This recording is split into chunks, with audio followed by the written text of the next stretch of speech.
Hey, it's Marty Dodson. We're here at the SongTown studio, and we've got Taylor Lindsey with us from Sony. And she's going to be telling us a little bit about her job, about what she does, her official title, so she'll tell you all that. But she's the first A&R person that we've had on. So you're going to get to learn some new things tonight, hopefully about protocol for pitching songs, for the proper channels to get songs to a record label, and how she picks music for artists and helps them find what they need. So, can you tell us your official title and what you do? My official title is Director of A&R.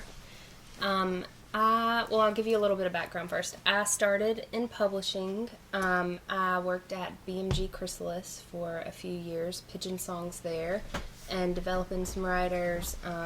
We, as a full roster, had about 36 writers, and 13 of those were mine. I was directly responsible for pitching their songs and that kind of stuff. And there was an opening at Sony, and Jim Catino, who is my direct boss, he's the head of the department, called me on a Friday and told me that there was an opening and they hadn't talked to anybody else and he was interested, and the following Thursday I accepted the position. So it was very fast, and I've been at Sony now for a year and a month. So awesome. I love it. Like I said, my official title is Director of A&R, and my role there is I wear a few different hats, just kind of as an A&R department we do, but my primary role is to find songs for our artist from the publishers. So a plugger will come in and pitch me a song, and if I like it, I'll then turn around and play that song for an artist to hopefully have them cut it. And so that's my primary role. And then secondary to that, I scout. That's a really big part of my job. So I try to find new artists. Yeah, try to go to showcases. We really try to keep our ears to the ground. Lots of times writers come to us and say, we've been developing this act, or we've been writing a lot with this act. Producers come to us, and so we really just try to keep our ear to the ground with that to sign, new people. And then that process is always a collective process between myself, Jim Catino, and Gary Overton, who is the CEO of Sony. We sign everything together, we work as a team, and then we see it through. So the third part of my job is really developing those artists, and then we are involved in every process. So we are approving budgets, we're looking at videos and photo shoots and approving images. We are approving all of the rest of the miscellaneous admin stuff. We are in every single marketing meeting to make sure that the brand that we originally found with the artist is evolving in the way that we want it to. And then, while we're doing all of that, we're searching for songs and going into the studio and telling them what to cut. Awesome. Hoping they'll listen to us. It was interesting to me when we were talking earlier about the branding part. So let's say you get an artist and they come in and you go, I'm not quite sure they're commercial. Is that why you would change who they are, or what goes into kind of the starting process of that? Yeah, sometimes, a lot of times, we bring an artist in and we kind of ask ourselves a few things. The first thing is always what our gut reaction is. Someone could be great, but if I'm not passionate about them, I don't want to work with them, because I'm doing a disservice to them, as an artist, and really to the label too. So the first thing is always gut. And then the second thing is, we really want to focus on signing people that are going to have a sustainable career. So we don't want someone that is just going to be a one-hit wonder, and we don't want someone that is just chasing radio. So if a duo came in to my office that sounded, like they were on top of, for instance, a Florida-Georgia line, I would most likely say, you're probably not the artist for us, because we want to find the next thing, the next curve of radio, the next thing that listeners, the next evolution of the sound. And so when we think about that, that's when the whole branding part really comes in, because we kind of go, okay, is this far enough ahead of the curve so that, if the bro country stuff subsides, or if traditional country comes back in, or if pop country grows more, we could still live in that market, but also are they commercial enough to be on the radio now, to have a solid chance at being able to break them now in the current market. And so, yeah, if, they're not, I never want to change someone's art. I never want to stifle their creativity or who they think they are, but we definitely try to tweak little pieces, because, we are in it's a business, Right. It's an industry, and so we have to make sure that they'll work on radio. That's first and foremost the primary goal. So you're sort of the link between the art and the business, in a way. Yeah, we try to be. And sometimes the business gets the better, shot at us, but yeah, we try to be. Well, I want to back up to something you said earlier. You were talking about being in publishing, and now you're in A&R. So you've been on both sides of pitching songs. Yes. Can you talk to me a little bit about what's different about being the one pitching the songs and being the one having the songs pitched to you? What have you learned in the process of doing both of those? Well, the most obvious difference is that before I only had access to a small number of songs in town.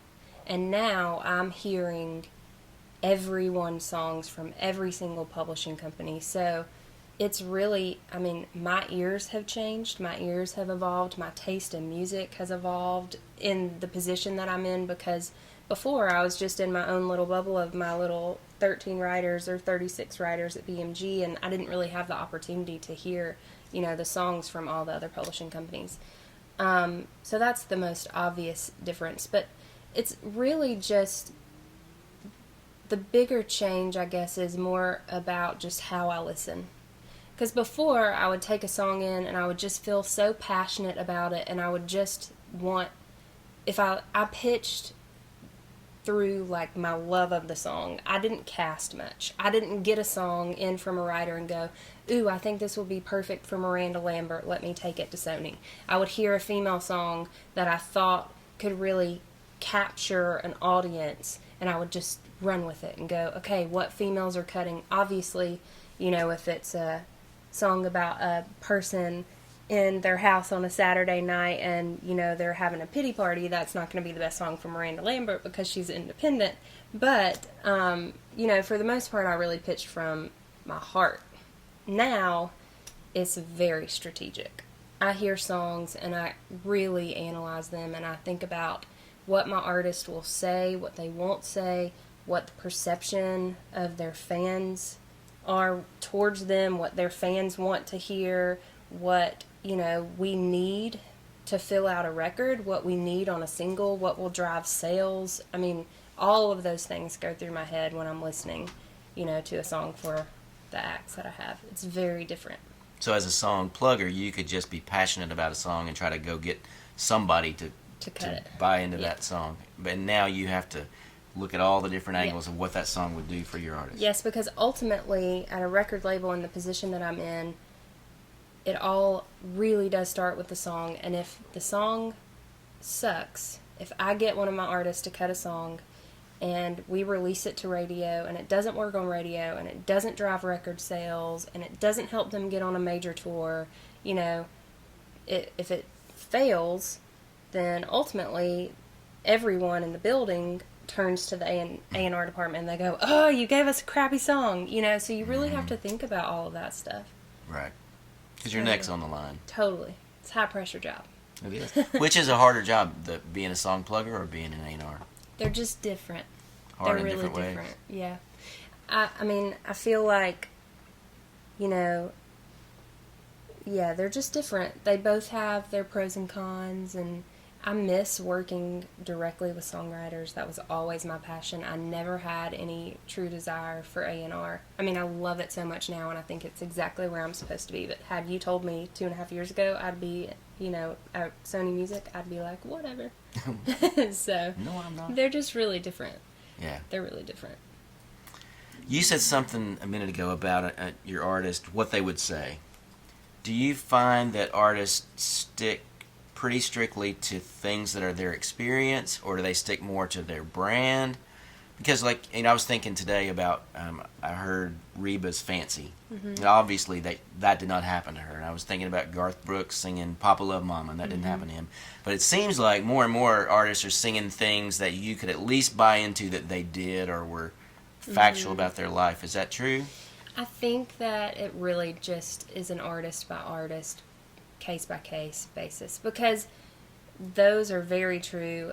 But then you have, Florida Georgia Line, who sings about really what they do, or Jake, who really is singing about his brand when he's singing Barefoot Blue Jean Night. That is, he grew up in Florida. I mean, he is that beach guy, So I really think that it's just case by case. There usually, though, is always at least one song that we can get an artist to sing that they connect with, that the situation in the song, the story in the song isn't something that they've experienced. Right. If it's a great song. Yeah, if it's a great song, and usually those are ballads. Yeah. Interesting. All right, can you tell us about the artists that you work with? Yes, Who specifically. are they? Yeah. Okay. Yeah. We have 26 artists on our roster right Can now. you name them all? Probably not. No, yeah. We won't count. Our biggest artists are Miranda Lambert, Carrie Underwood, Brad Paisley, and we have Jake Owen, and we have Chris Young, and we have Kenny Chesney. I've heard of him. Yes. Yes, you've heard him. And we have a handful of developing acts. We just signed a guy named Stephen Lee Olson, who you are very familiar with. I am. We signed a guy named Josh Dorr. We just signed a guy named Logan Mize. We have a duo named the Swan Brothers that were on The Voice. Casey James, who was on American Idol. And I know I'm missing the Pistol Annies, even though they're not active right now, we still have them. Kelly Clarkson, she's technically a Sony Nashville artist. Oh, cool. The Doobie Brothers. Wow. Yes. Crazy and strange enough. Who else? Who am I missing? You've done a pretty good job. I can't. Oh, Ryan Griffin. Jared Neiman. Jared Neiman. Ryan Griffin, yeah. Logan Mize, we just signed him. I don't know if that's been announced yet, but we signed him. A world premiere announcement. You heard it here. I'm not sure. I think Sarah Evans. See, they're coming to me. Yeah. The thing is, it's hard because when we're done with the process of looking for a song for them, Jim and I are still involved in going to those marketing meetings and seeing through the brand, but for the most part, those artists are really off my desk. Right. So when I think about what artists we have right now, primarily in my head, I'm thinking about our tip sheet, which is a sheet that we give to publishers every month that basically lists who is looking, who is producing them, and what they are looking for. So that's what's going through my head right now when I'm naming books. Who are you working on right now? Right now we're working on Chris Young, Jake Owen, Jared Neiman, Carrie Underwood, and then a few of our younger acts, and Tyler Farr, who I didn't mention a second ago. Mm-hmm. You got him. Yep. down. Yep. So when, let's say that was 5 or 6 artists that are in the process right now. Mm-hmm. So what are you doing to try to find songs for them? Well, first and foremost, I'm taking meetings. I usually take about 6 or 7 publisher meetings a day. So that is when a song plugger or a publisher will come into my office and they'll hand me a disc typically, and it usually has 5 or 6 songs on it, and I play through the songs while they're sitting in my office, and I discuss with them if I like it, then I'll usually take a copy so I can re-listen, or sometimes I'll pass on it, which means that maybe I like it, but it just doesn't work for any of the artists that I'm working with at the moment, or maybe I don't like it and I don't think it'll fit for any of our artists. And then sometimes I'll put a hold on a song, and putting a hold on a song is when we notify all the publishers and we tell them we'd like to hold it for, say, Jake Owen, and that means that basically they're giving us their word that they won't pitch it to another artist until we let Jake hear it and get an answer from him if he likes it or not. And how long does that usually take you? It just depends. We try to not hold a song for longer than 2 weeks if we haven't heard back. So let's say I send a song to Kenny and he hasn't responded in 2 weeks. I'll follow up with him again and say, did you hear this? You know, most of the time, if an artist doesn't respond, they probably listen. They just don't like it and don't have the time, Right. you know, to let us know. So we'll usually pass at that point. But sometimes, you know, they'll respond and say they like it, and then we'll hold it. We'll keep it on hold until the studio date, until it's time to go in and we make a decision on whether or not we're going to cut it. And we try to honor the publishers in that, you know, if a publisher came to me and said, you have this song on hold, but your artist isn't going to go in for 6 months, and Luke Bryan wants it, and he's cutting in 2 weeks.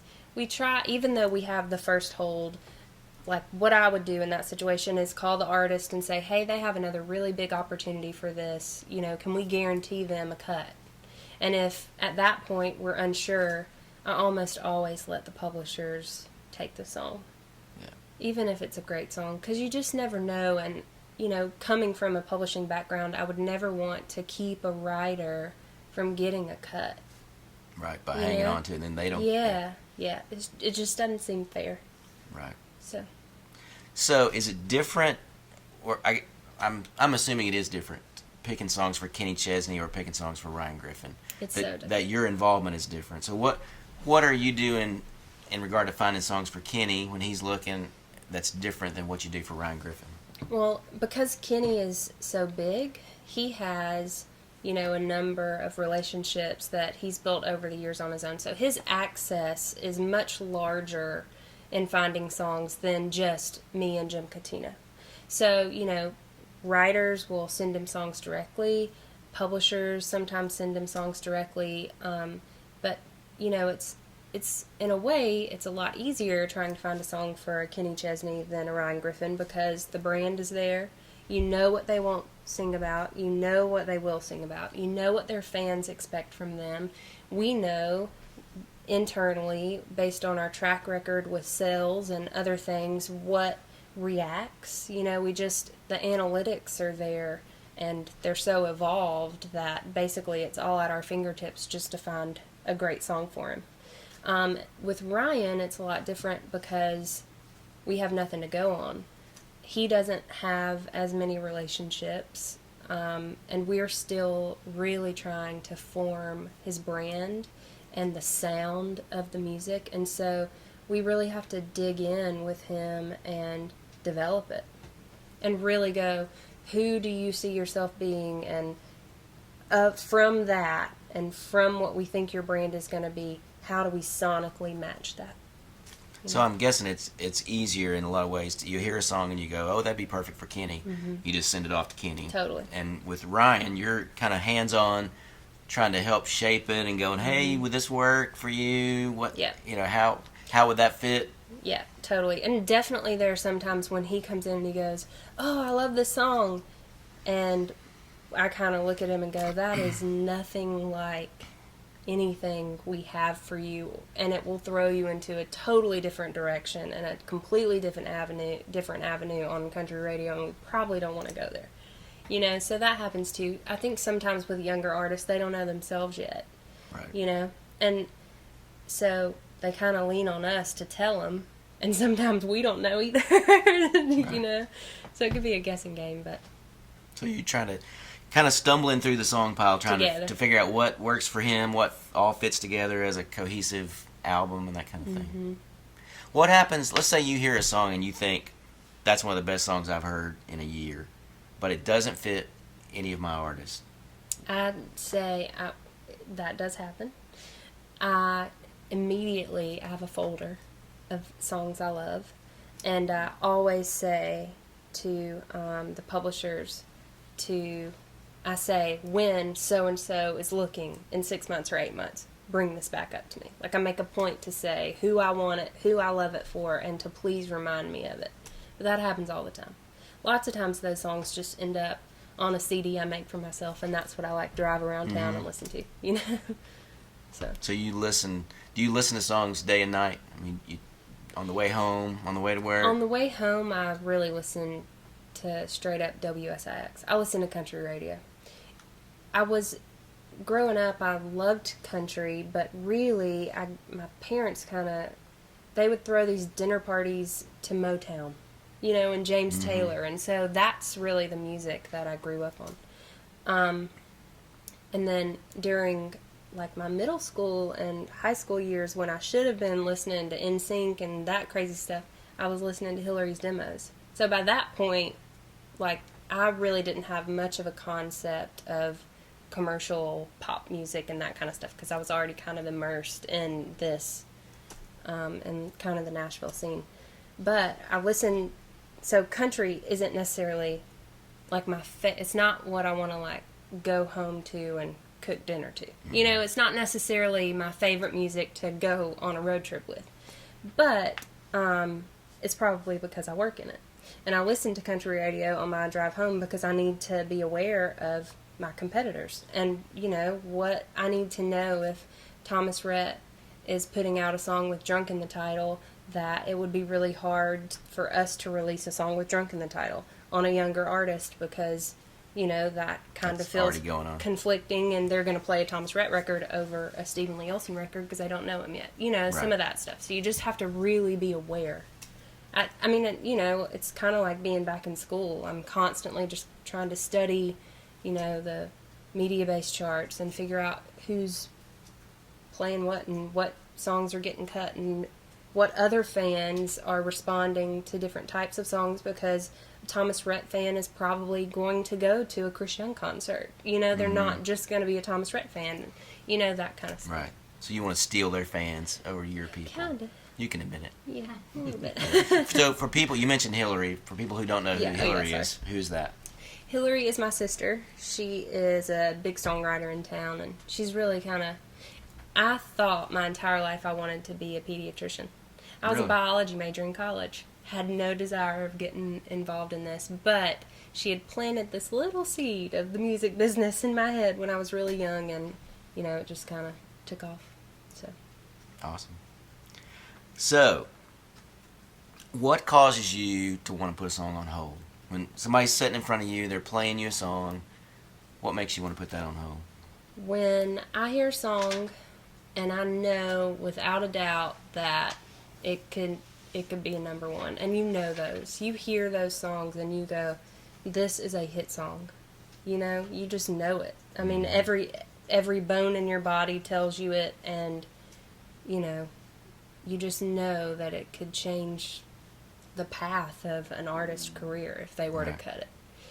That's the first gut thing. And then secondly, I really do pay attention to the lyric, and I really do try to, I want to know if when the song is over, if the lyric impacted me, whether it's, it doesn't impact me, doesn't always have to be a heavy lyric that makes me, reminiscent or nostalgic. It could impact me in a way that makes me want to dance, or it could impact me in a way that makes me want to forget about my crappy day and just re-listen to it, And then if I can hear it one time and hum the melody back, I know it's good. Because if you think about it, that's how people,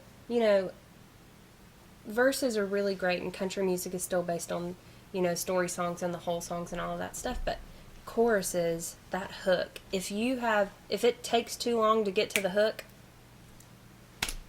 it's not going to happen. Done. Yeah, unless it's like A House That Built Me, unless it's just an incredible song, and then you'll sit and listen to that song for 45 minutes before it gets to the hook, and you'll still bawl your eyes out. Yeah. So. Well, I mentioned that you are kind of the link between the creative side of the business and the business side of it. And a lot of our people, I think, have the perception that the business side is the enemy, that the labels are the enemy. They're the ones they're responsible for bad music that's on the radio, or or that kind of thing. Mm-hmm. But what I'm hearing from you is a love. I keep hearing you talk about passion. Yeah, totally. You get excited when you're talking about great songs, and I think what gets lost sometimes is that you guys are trying to find the best songs. Yeah. And, we're not the only ones that make the decision ultimately. There's, artists almost always have a say in what they cut and what the single choices are, and the management companies and the promo staffs and us in A&R, it's definitely a collective effort, and sometimes, unfortunately, for political reasons, the best song doesn't win. And I'm the first to say that not every song we cut on an artist is the best song. I mean, we try really hard to make sure that we are filling records with great songs that are well written, whether they're tempo party songs or, ballads. As we try to make sure that there's a place for all of those songs. I think that part of some of that negative feedback is just kind of the state of radio. It's changed drastically and it's evolving, and I think that sometimes it's hard to embrace change like that. We are not the enemy. You are not. I know you're not. Well, and I think it's great for people to see that there's a passion for music here. You guys love music and you love what you do and you listen to it. One of the things you mentioned a while ago about studying what the competition is doing is something we talk about over and over and over, because I think a lot of people just perceive, if I'm a songwriter, I go sit under a tree by the lake, and if an idea hits me, I write it, and if I don't, I fish. And most people that we know that are successful in the business are students of what's going on. We know what's on and the other chart. People's, Yeah, we know what other people are writing. Songs. Totally. Clay and I listen to hot writers in town music to hear what they're doing and what kind of production they're using and that kind of thing. So, is there anything more you want to say about that, about how important that is? I feel like sometimes people forget that even though this business as a whole is really fun and it seems really glamorous sometimes and all of that stuff, it's a job. I mean, your schedule may not be 9 to 5 like mine is, but you have a job to get done every single day. So when you go into a writing room at 10:30 or 10 o'clock in the morning, I mean, you are doing work. At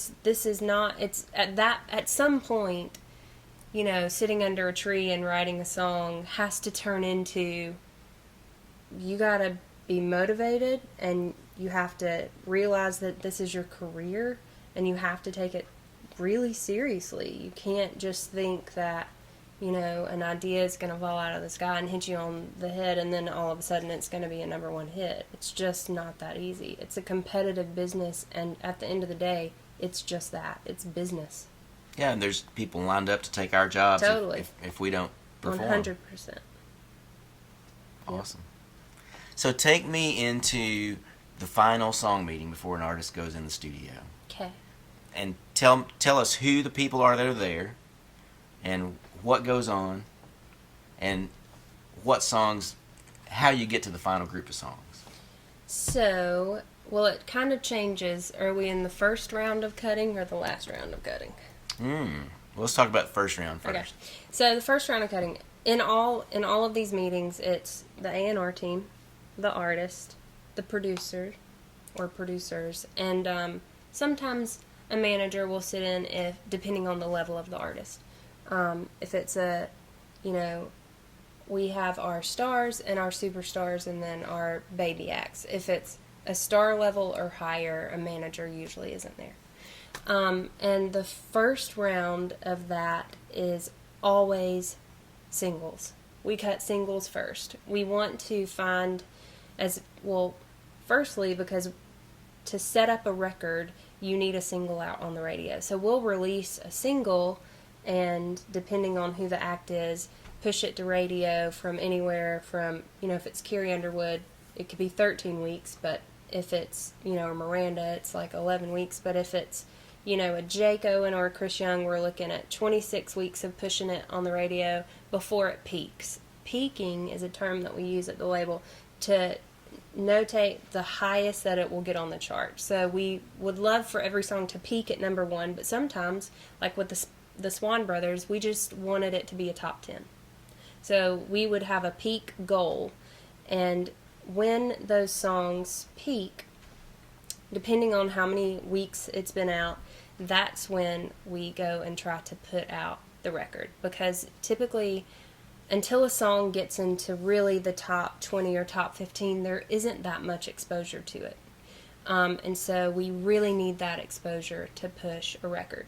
So when we're in that first initial meeting to pick the songs we're going to cut, we have to find that first driving single. So that's our goal. So we cut, as you know, usually in one round an artist will cut 4 songs, maybe 5 if they're lucky. And we want as many of those to be single contenders as we can. Typically, of those songs, only 2 of them end up being singles, because then we have the next 4 months to find the rest of the record, and it always happens that a new song that we hear will knock out, the single contention of another song. So that is how the first round goes. The last round is more of just kind of filling out the record. The songs, like, do we need a story song? Do we need a love ballad? Do we need a breakup song? What do we need that just kind of makes the record well-rounded? And in those meetings, Jim and I really take a seat back, and short of saying, hey, we're missing a love song, or hey, we're missing, a breakup song, we really just try to let the artist pick those songs. So they really feel like this is their project, and they have, a stamp on it, and it really is them, and the fans are getting them and the songs that they pick and they love. So if they're doing about 4 at a time, there's probably at least three Typically rounds? 3 rounds. So what happens in the middle round? Anything different? Is that where you're just middle trying round, we just try to beat the first ones? But also you're trying to find things that complement or go with those, yeah, right? Totally, yeah. I mean, definitely, that first meeting of song choice also really involves a lot of pre-production discussion, where we kind of talk about, okay, what is the sound of this next record? We can't, evolve too much from, especially if an artist has had some hits. It's like, if it ain't broke, don't fix it. We're not going to, take a Jared Neiman who just sold 1.2 million digital downloads on Drink to That All Night and make him sound like Waylon Jennings on this new record. We're not going to do it, because his fans are reacting to the sound of Drink to That All Night. And we had a huge hit with him. It was a 3-week #1. So we're going to, where we might evolve that sound some, we're going to definitely stay close. We're not going to, strip that from him. Baby steps away from that. Yeah, so we discuss that. We talk about, okay, what do you want to just, are you happy with that? Do you just want to stay on top of that? Do you want to evolve some? Do you want to, switch it up a little bit? A lot of that, too, comes down to the players, the session players that, we pick for those sessions and that kind of stuff. Right. But that discussion happens in that first round. So typically by the last meeting before you cut, how many songs are you listening to in that meeting? We're usually listening to, it just depends. I mean, with the Swan Brothers, their first round, we had about 25 songs. But with an artist, like a Kenny, I mean, we know them. It's just a lot different. And of those 25 songs for the Swans, just as an example of how crazy it can get, the entire record was cut from that first list that we had. Oh, really? Mm-hmm. So you had a pretty good list Yeah. at the start. Mm-hmm. So what happens, let's say my image of what happens in these meetings, because I've never been in there, is that you've got a manager who wants the artist to cut these 2 songs, and the artist wants to cut these 3 songs, and you guys Sometimes. have some. So how does that all shake out? It's tough sometimes. Sometimes it definitely just comes down to, us really talking straight up numbers. We think that this is going to be a bigger sales driver, but we, like I said before, we never try to strip the creative soul from an artist. So if, we're loving 2 songs and an artist is loving another song that I hate, almost always we'll give in and say, okay, you can cut that. So at the end of the day... But it won't be a single. And that's kind of always the thing. Like, we know that we're giving it to them, so... But most likely it's not going to be a single. Right.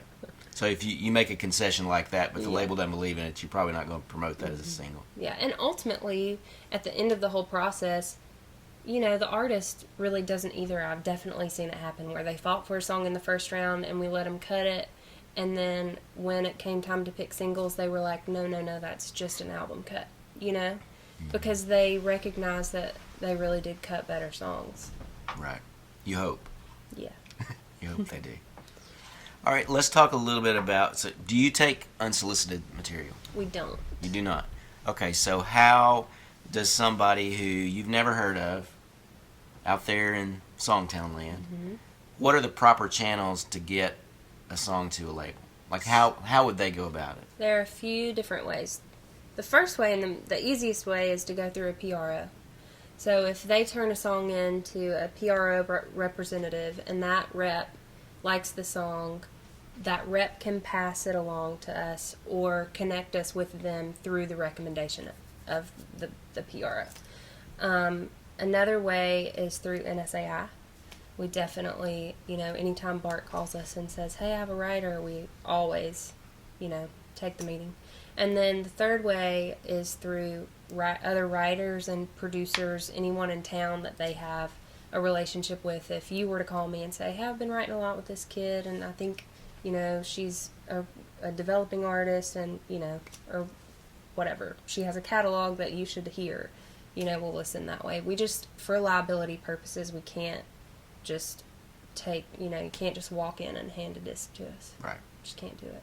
So you kind of have to go through a relationship somehow. Yeah. It has to be someone we trust. Sometimes it's attorneys. It can be really anybody. But You trust attorneys? some of them. That's shady.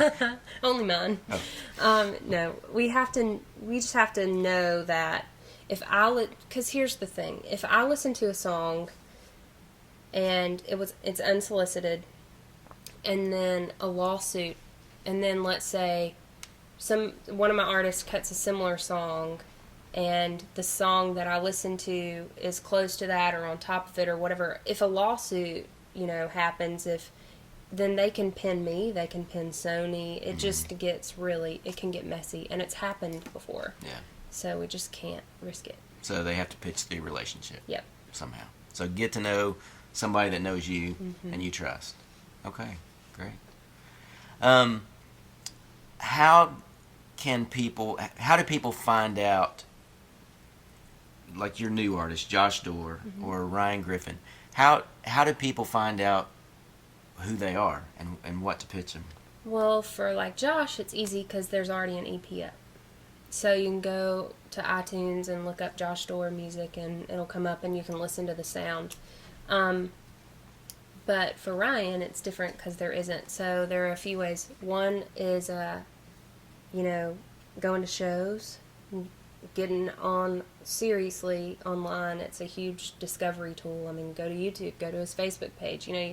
There's music up, even if it's him, like live videos or whatever of him playing. And then another way, which, it's more for industry access, but our tip sheet is how a publisher knows. Or, publishers will say, hey, I saw you signed a guy named Ryan Griffin. I don't know him. Can you tell me about him? Can you send me a song? Can I take him to lunch? That kind of happens. That stuff too. Right. Awesome. Clay, are we getting any questions? We've got a few. You want to throw a few out? Okay. Easy ones. Sure. What song, Taylor, are you most proud of that you fought for and got it cut? It's not out yet. Okay. But it will be on the next Tyler Farr record. Cool. It's a song called Damn Good Friends. And it was a song that was kind of on the fence with everyone for a minute, and I really pushed it. And I was like, y'all just have to live with this and give it a chance. And we just had another really big artist sing on it with Tyler, so we'll have a big event with it. Cool. I can't say who the artist It's top secret. Yeah. We'll be watching. When is that coming out? We don't have a date for his record yet. We're on the first single of the new record. We'll probably go in again and cut in late December, early January. We won't have a record probably until spring or summer. Okay. So, can you repeat again the artist that you're looking for right now? Yes, who specifically? We're looking for Jake Owen, Chris Young, Carrie Underwood, Logan Mize, Josh Dorr, Stephen Lee Olson. We're still looking for Tyler. We're on the tail end of it. Casey James, Jared Neiman. I think that's it for now. So Ryan Griffin. If somebody out there wanted to get on one of those records, then what they need to do is go learn about the brand of that artist and who they are. Then they need to work on relationships so that they've got. And when you mentioned PRO, in case people don't know what that is, that's ASCAP, BMI, and CSAC, right? So they can meet with people at one of those organizations or at an SAI or a songwriter that is known in town and that kind of thing that could get the song to you, right? Yep. Awesome. That's it. More questions? When you get a demo, typically, would you say that you get full production demos that sound like they're records, or do you get basic work tapes at all from people? It's about 70-30. It's about 70 full demos, 30% work tapes. And really, every artist that I work with can hear through a work tape. You know, and sometimes it's harder to hear through a full production than it is a work tape, honestly. But yeah, it's about 70-30. As long as you can, it's clean and you can understand it. As long as you can understand the words and you can hear the melody, we're good. Awesome. Jonathan Helfand's asking, you mentioned about trying to be ahead of the curve, and he just wanted to know, like, more about that. How do you try to be ahead of the curve? A lot of it just kind of goes back to studying what is happening in, you know, country radio, what's working, what isn't necessarily working. If, you know, if there is something like Casey Musgrave, she, in a way, has really opened up a different avenue. So if you could build off of that a little bit, where would you go as a writer? What would that look like to still be commercial enough to be on radio and to not be on her heels or her shoulders, but to really, you know, take that to the next sound? A lot of it is that kind of stuff. And then the other thing, too, I would say about that is with, you know, access and technology and just production, and people can do their own beats on a computer and all of that stuff, it just really seems like the format is evolving to be a little more, it's almost like where pop music was in the 90s, you know, like it's pushing that envelope a little bit. So how can you push that without, you know, slitting your own wrist and not being able to be on the radio? Because one thing that I want people to understand is that this kind of goes back to record labels being the enemy and all that stuff. In country music, we are still very dependent on radio. In other formats, YouTube breaks people and Spotify breaks people, and, you know, there's this underground swell that happens, and you don't necessarily have to have radio first. But in country, you do. If you can't break a song on country radio, you're not going to break as a country act. So I feel like in regards to record labels being the enemy, maybe they are in other genres. I can't speak to that. But in country, we are your biggest fans, you know? We are your best friends. Right. We can make radio the enemy. They're not here. Some of them are, but for the most part, they're all good people. Yeah. More questions? Not yet. Everybody's saying, though, how articulate you are. Articulate? Yeah, articulate. And they're just loving it. So Good. What advice would you give to someone who's never had a cut, who's, you know, trying for that thing? Because we kind of tell them, you know, little bullet point lists of here's how to increase your chances. And you said, you know, really you've got to hit radio. So you're thinking radio all the time, right? So how would that influence what they could write that would give them a better chance? Yeah, I mean, I think it goes back to writing things that, I mean, you know, when you listen to country radio, you know what's not going to make it. You know the subjects that you can't really sing about or talk about. So I feel like it's, you still have to have your own identity, and I would encourage people to not completely sell out, because that sucks, and that's stifling yourself creatively and all of that. But I mean, it's really, I think, just working on the craft. If it's a great song, it's a great song. It doesn't matter. If it's a great song, it's a great song. You can always, pull back a beat or add a steel guitar or, tweak a melody. I would just say you have to write every day. You have to really work on that craft. And what percentage of your radio singles would you say are up-tempo, and what percentage are ballads? Right now it's really high. We only have 2 ballads on the radio right now, and one of them is technically a mid, but radio calls it a ballad. So we don't have radio doesn't really care for them. It takes much longer to get them up the charts, and part of that goes back to what fans are asking for, but then it kind of creates a cycle because it's also what we're spoon feeding fans, Right. And then when radio talks about only wanting tempos, record labels get scared to push a ballad. So then we don't give them ballads because we just automatically think they won't play it, and so then we're spoon feeding fans, the audience, tempos. Right. And then they're just requesting the tempos that we're spoon. It just creates a cycle. But we have a ballad on Jake Owen right now that's doing really well, getting some great reaction, and Chris Young's Lonely Eyes is the mid that they're calling a ballad. Does it make your job easier if somebody gives you a great up-tempo? Not necessarily. We just want to fight because we are also looking at the whole record, so we don't want to have 11 songs without a ballad. And really, this is the perfect time of year to release a ballad because people are getting nostalgic and it's the holidays and that kind of stuff. And ballads are always what speak to me. I just really focus on great songs and what's really going to work for the artist, all of that list of things that go through my head when I listen. Yeah.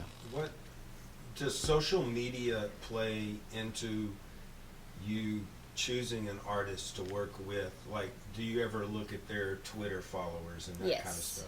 Totally. We definitely do. I mean, it's a tool that you can't deny at this point. Fan clubs don't exist unless they exist on social media. I mean, there are just so many things. We really like to focus on D2C, which is direct to consumer marketing, and a lot of that happens through social. So yeah, when we sign an artist, one of the very first things we do is introduce them to our digital team, who typically revamps their website and teaches them how to be active on social media. I won't put you on the spot with your artist, but if you were looking at other artists on other labels, what artist do you see that's doing the best job of marketing themselves, giving their fans what they want? The very first person that comes to mind, and I think he's brilliant at it, is Blake Shelton. He's insane. Because he sells himself, but he's so personal and he's so real, I mean, I know a lot of it has to do with the voice because people really do see him and he's become a household name and all of that stuff, but on Twitter, it's like you're reading tweets that your best friend or your brother is posting. You feel that close to him. He's created that connection. Yeah. Mm-hmm. And that's tough to do when it's the cloud or whatever the heck it is, outer space, Have you ever found an artist in a kind of just by chance or in some weird way or place? I mean, I've discovered artists kind of randomly that personally I've enjoyed, but none that we've signed. It's pretty conventional, how we... And the conventional way would be that you'd go to a showcase, that a publisher or a... And sometimes it's YouTube, sometimes it's, a music video or whatever that we see online, but we never sign someone without seeing them live, full band. Even if we are paying for a showcase at a rehearsal space, for just me and Jim and Gary to go to. We never sign somebody without seeing them live. That's probably a smart thing. Yeah. For lots of reasons. Yeah. Got to make sure that it's not just all auto-tune. Don't want a Milli Vanilli happening. No kidding. Any more questions? Somebody's asking, because we get a lot of songwriters that obviously want to get songs cut by artists, and so they're always asking us about these services like Music X-Ray and Taxi, and my answer always is, I've never been in any kind of situation professionally where somebody goes, well, let's call Taxi for songs. So unless I'm wrong, I don't even know what those are. right, okay. Never heard of either of them. Aha. Well, they basically post list of who's cutting and charge you to pitch songs to those projects. No. Yeah. I've never gotten a song pitched by either one of those companies, and I've never even heard of them. Okay. Awesome. Any more? Or questions from the audience? I have a question. Yes. So, for young artists out there, Mhm. what can they do to make themselves as attractive as possible It's a good for question. people looking for artists? Because there's a lot that goes into it. And Yeah. there's It's a a lot lot. of little pieces to that. Yeah, I would say, really, it's that DIY thing. It's getting a fan base and getting good on the road and being active on your socials as much as you can, and that kind of stuff. It's less about, if you can walk into my office and say, I can sell out a 500 seat venue in my hometown or the town surrounding it, and I have 25, like Logan Mize came in, he can sell out a 2,500 person venue in Kansas, and he has 25,000 Facebook friends. It's like, that is huge for someone that has never been signed before. Not to mention the fact that with XM radio, that's huge. So for a new artist, if there's any way you can get in the door with XM, John Marks, who is a PD there, is so good about breaking new acts on XM. So he takes monthly meetings with new artists that have full, that have 2 or 3 sides completely cut and mastered. And if he likes it and he believes in it, he'll start spinning it. And that's what he did with Logan. And Logan has sold 83,000 copies of his single with 0 support from a label. Nothing. Wow. So it was all, underground fan base swell and marketing and all of that he was really doing on his own. It's a lot of DIY stuff. Not to mention the fact that, it helps us because then you're walking in with a brand and you're doing some of the legwork. But really, we're happy to do that. That's part of our job. It just really proves that you want it and that you're good enough and that you bust your butt for it. That kind of stuff.